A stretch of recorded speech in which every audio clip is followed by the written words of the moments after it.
Assalamualaikum warahmatullahi wabarakatuh. Yang terhormat kepada Bapak Reo selaku dosen pengampu mata kuliah astrodinamika. Jadi di sini kami akan mempresentasikan tentang Soviet Union Vostok, program atau project dari Soviet Union Vostok. Perkenalkan, nama saya Reza Ariski, NIT 1701020032, dan juga rekan-rekan kelompok saya yaitu yang pertama Muhammad Rizky Fatul Iman, NIT 1701020033, dan juga Reza Setiawan, NIT 1802020049, dan Aldi Mahaputra, NIT 1802020075, beserta Ilham Romdani, NIT 1802020084. Adapun sejarah dari proyek Vostok ini adalah yaitu proyek penerbangan luar angkasa berawak pertama yang dilakukan oleh negara Uni Soviet. Program ini direncanakan untuk mengorbit pada ketinggian LEO atau Low Earth Orbit, atau biasanya disebut orbit bumi rendah, kemudian kembali lagi menuju daratan bumi. Namun program ini berkembang menjadi 6 misi penerbangan luar angkasa, yaitu pada tahun 1961 sampai tahun 1963, yang dimana bagian utama dari Vostok yaitu kapsul pembawa objek merupakan perkembangan dari proyek satelit mata-mata Zenit, dan roket peluncur merupakan adaptasi dari rudal balistik antar benua ICBM Or-7 Semyorka. Program Vostok dihentikan pada tahun 1963 dan dilanjutkan oleh program Voskhod. Nah, berikut ini adalah bentuk dari kapsul Vostok pertama, dan juga di sini ada bentuk-bentuk dari roket pendorong program Vostok yang diadopsi dari ICBM Or-7 Semyorka. Nah, berikut ini adalah dokumentasi dari Vostok pertama dan Yuri Gagarin, yaitu orang pertama yang berangkat ke luar angkasa. Dan saya akan melanjutkan penjelasan dari Bang Rizky. Saya atas nama Reza Setiawan ingin melanjutkan penjelasan.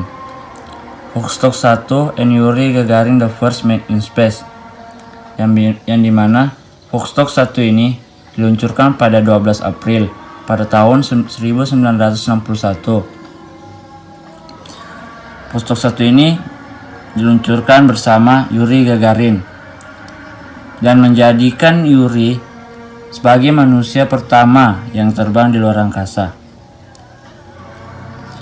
Vostok 1 ini terbang selama 108 menit.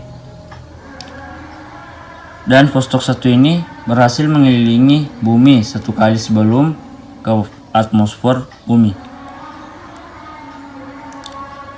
Karena teknisi pada waktu itu tidak memperhitungkan adanya efek gaya gravitasi, yang dimana akibat dari efek ini akan membuat orang menjadi tidak sadar dan akan merusak bagian dari kabin. Jika kita lihat ini Pak, pada Vostok ini terjadi retakan yang meluas sepanjang 2,5 meter, sehingga Yuri Gagarin harus melepaskan kursi kabin dan terjun menggunakan parasut pada ketinggian 7 km.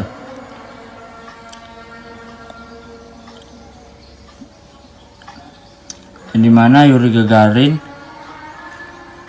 menerjunkan kursi pada ketinggian 7 km dari atas permukaan bumi.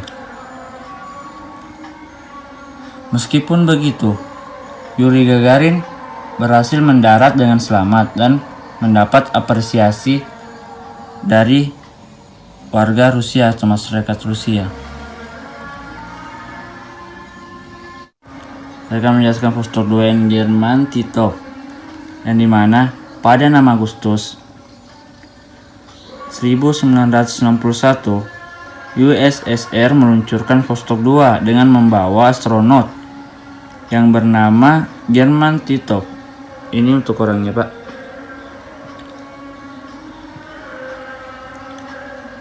Ini German Titov, dia menjadi orang keempat yang berada di luar angkasa.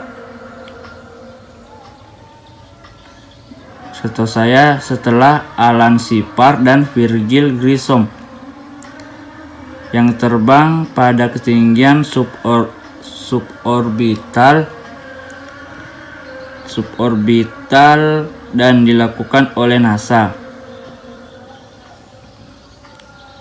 Titov berhasil mencatat dirinya sebagai orang pertama yang paling lama di luar angkasa lebih dari 1 hari,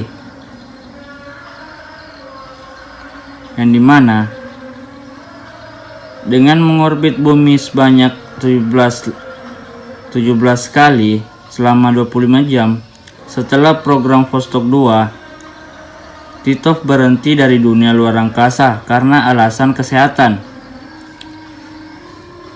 Mungkin hanya itu yang akan jelaskan tentang Vostok 1 dan 2, Pak. Selanjutnya saya akan over ke Aldi Mahaputra, Pak. Saya Aldi Mahaputra. Saya akan melanjutkan penjelasan dari Reza Setiawan mengenai Vostok 3 dan Vostok 4. Vostok 3 dan 4 melaksanakan misi ganda yang hanya berbeda 1 hari dari masing-masing peluncuran roketnya.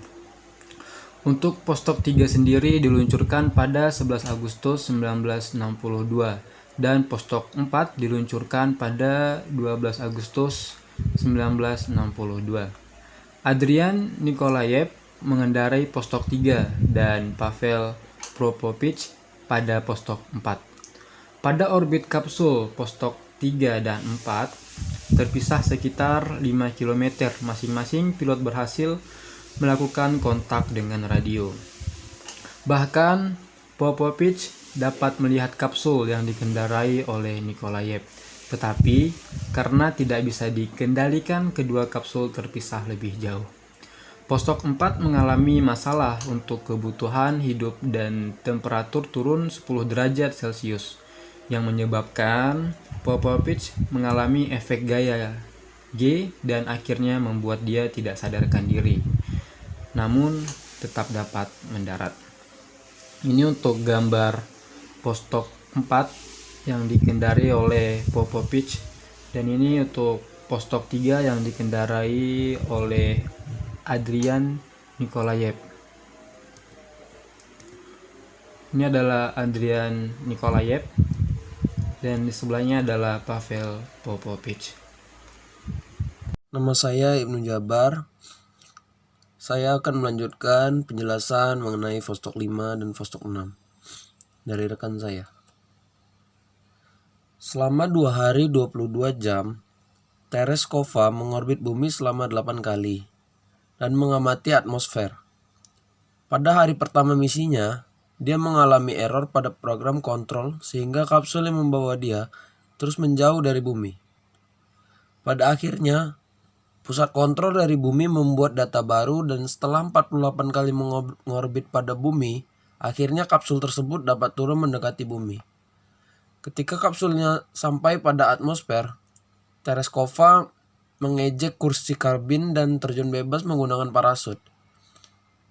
Tereskova mengalami beberapa luka pada bagian muka, namun dia masih selamat dan mendarat di bumi.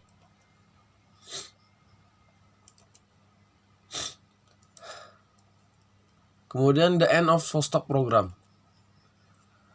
Vostok 6 merupakan misi terakhir dari misi Vostok. Meskipun sebelum mengakhiri misi, program Vostok akan mengirim lebih banyak perempuan untuk menjadi kosmonot. Namun gagal dan program Vostok dihentikan untuk selanjutnya. Diganti oleh Vostok Voskhod, program yang menggunakan beberapa kru untuk dan juga Soyuz program. Peninggalan proyek Vostok.